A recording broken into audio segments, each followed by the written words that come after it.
Asalaamu calaykum asxaabta qiimaha badan ee ku xiran kanaalka Samawade. Waxaan idin leeyahay dhammaantiin ciid wanaagsan. Soona dhawaada waa mar kale iyo muuqaal cusub muuqaalkeena maantana wuxuu ku saabsan yahay mid ka mid ah qadiyadihii ugu la yaabka iyo anfariirka badnaa. Qadiyadanina waxay dhacday sanadka markii uu ahaa 1935 balse inteena si toos ugu guda gelin muuqaalkeena maanta fadlan like saar lana wadaag asxaabtaada fikirkaagana noogu reeb qaybta commentiga. Waxay ahayd labadii bishii Janaayo 1935 xilli subaxa hoteelka lagu magacaabo The President ee ku yaala magaalada Kansas ee dalka US waxaa soo galay nin dheer misna xoogan wuxuuna xirnaa suud madow ah da'diisana waxaa lagu qiyaasay 20 ilaa 30 jir mana uusan wadan wax alaaba yacni ma uusan wadan boorsooyin iyo alaabaha kale ee dadku qaataan markay safrayaan ama ay hoteelo degayaan waxayna calaamad dhaawaca kaga tiiday qaybta bidix ee madaxa wuxuuna ku sheegay magaciisa Ronald T. Owen waxaana laga kiriyay qolka 1046 Ronald markii uu xoogaa ku nastay qolka waxaa u soo garaacday mid ka mid ah gabdhaha u qaabilsan hoteelka qaybta nadaafadda oo lagu magacaabo Mary Ronaldan wuxuu u ogolaaday inay soo gasho qolka Mary markii ay qolka soo gashayna waxay aragtay in qolka uu yahay mid mugdiya nalkii weynayna uu dansan yahay waxaana shidnaa nal yar oo daciif oo saaran miiska Ronaldana wuxuu qolka ka fadhiyay meel gees ah wuxuuna u muuqday qof wax ka cabsanayo balse Ronald intuu soo kacay ayuu Mary horteeda soo istaagay wuxuuna ka codsaday inaysan qolka xirin markii ay howsheeda soo dhameysato wuxuuna kaloo u sheegay inuu soo socdo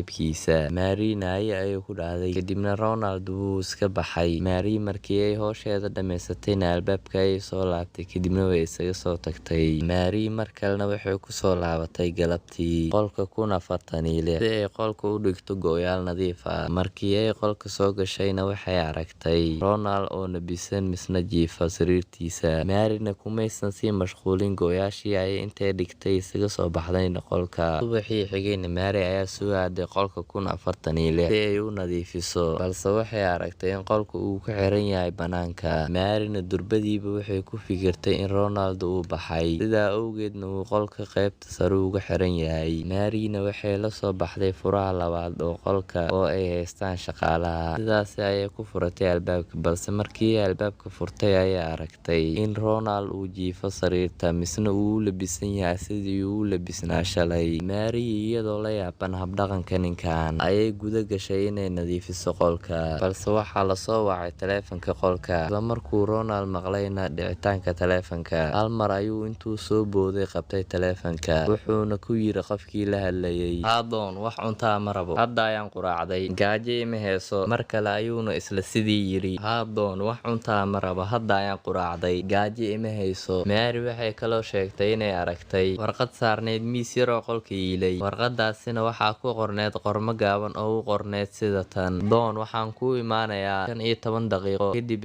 kadib markii ay Mary dhameystay shaqadeedii qolka way isaga soo baxday sidii caadadu u ahaydna Mary waxay ku soo laabatay galabkii waxayna soo istaagtay albaabka qolka 1046 wayna u garaacday balse qof kale oo Ronald la jiray ayaa Mary ku dhahay yaa garaacay albaabka Maryna waxay ugu jawaabtay waxaan ka mid ahay shaqaalaha hoteelka waxaana idin wadaa go'yaal nadiif ah markaas buu ninkii ku yiri Mary maya waxba uma baahnin iska bax Maryna way isaga soo tagtay maadaama la dhahay waxba uma baahnin dadkii kale ee diriska la ahaa qolka 1046na waxay sheegeen inay maqleen qaylo aad u daran iyagoona sheegay in qayladaasi ay u ekeed sida nin iyo naag isku qaylinayo subaxii xigayna qaybta isgaarsiinta hoteelka waxaa laga soo sheegay in qolka 1046 gacankii receiverka aysan isi saarneen isla markiina qolka 1046 waxaa loo diray mid ka mid ah shaqaalaha hoteelka oo lagu magacaabo Randolph markii uu qolka soo gaarayna wuxuu u garaacay albaabka Ronald ayaana ku dhahay soo gal nalkana shido Randolph markii uu hadalkaasi maqlayna albaabka ayuu riixay balse wuu u furmi waayay wuxuuna arkay in albaabka uu xiran yahay markaas buu Randolph cod sare ku dhahay gacanka iyo receiverka isi saar kadibna wuu isaga soo tagay u dhawaad 2 saacadood kadibna mar kalena waxaa la soo sheegay in qolka 1046 in gacanka iyo receiverka uusan isi saarneen markanina waxaa loo diray qolka 1046 wiil kale wuxuuna horay u qaatay furaha labaad ee qolka 1046 si haddii qolka uu xiran yahay uu isaga furo kadibna gacankii receiverka uu isi soo saaro markii uu wiilkii yimaadayna qolka 1046 albaabka ayuu iska furay markii uu qolka gudaha u galayna wuxuu arkay arkay Ronaldo oo jiifa sariirta weliba isagoo qaawan. Wiilkiina gacankii receiver-ka ayuu is saaray wuuna isaga soo baxay qolkii. Markii ay haddana saacad uun ka soo wareegtayna waxaa la soo sheegay in qolka 1046 gacankii receiver-ka uusan is saarneen. Markanna waxaa qolka 1046 loo diray wiilkii markii koowaad loo diray oo lagu magacaabayay Randolph markan wuxuu horay u sii qaatay furihii labaad ee qolka 1046. Markii uu qolka soo gaarayna wuu u garaacay balse wuxuu waayay cid u jawaabta maadaama uu qolkan gudaha ka xirnaa. Randolph wuxuu ku fikiray in Ronaldo uu jiifo wuxuuna qolka ku furtay furihii labaad uu watay. Randolph markii uu qolka soo galay wuxuu shitay nalka wuxuuna arkay in darbiyada qolka oo idil ay ku daadsan yihiin dhiig iyo Ronaldo oo jilbaha iyo xusulaha dhulka ku haya oo madaxiisa hoos u fooraro. Randolph intuu naxay ayuu qolka ord uga soo baxay weliba isagoo qaylinaya wuxuuna u sheegay wuxuu qolka 1046 ku soo arkay maamulka hoteelka iyo shaqaalaha. Daqiiqado kadibna waxaa hoteelka soo gaaray booliis iyo ambalaas waxaana la soo qaaday Ronaldo oo aad u dhaawacan balse weli nool. Ronaldo jirkiisana waxaa ka muuqday dhaawacyo aad u daran sidoo kalena qoortiisa waxaa ka muuqatay in qof uu soo ceejiyay. Markii Ronaldo isbitaalka la keenay waa kuma qofka sidaan oo idil ku dhaawacay. Ronaldo